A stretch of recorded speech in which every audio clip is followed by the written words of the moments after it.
गांव में एक किसान था जिसका नाम किशन था। वो कई सालों से पारंपरिक तरीके से खेती कर रहा था, बिना किसी मशीन के। वो खुद हल चलाता, बीज बोता और फसल काटता। इसकी वजह से उसे बहुत समय और मेहनत लगती थी, लेकिन फिर भी उसकी आमदनी उतनी नहीं थी जितनी होनी चाहिए थी।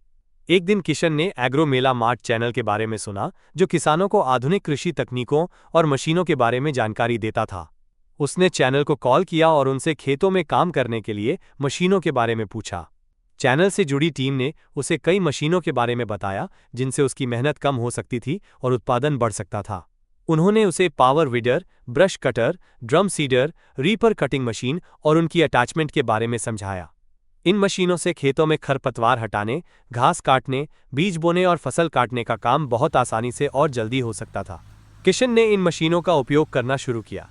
पावर वीडर से उसने खरपतवार जल्दी से हटा दिए, ब्रश कटर से घास काटी, ड्रम सीडर से बीज बोए और रीपर से फसल काटी। इसके परिणाम स्वरूप उसकी खेती में बहुत सुधार हुआ और उसकी आय भी बढ़ गई। अब किशन न केवल अपनी फसल को जल्दी उगा रहा था, बल्कि उसे अतिरिक्त मुनाफा भी मिल रहा था। एग्रो मेला मार्ट ने उसे आधुनिक खेती के रास्ते पर चलने की दिशा दिखाई, जिससे उसकी मेहनत का फल दोगुना हो गया।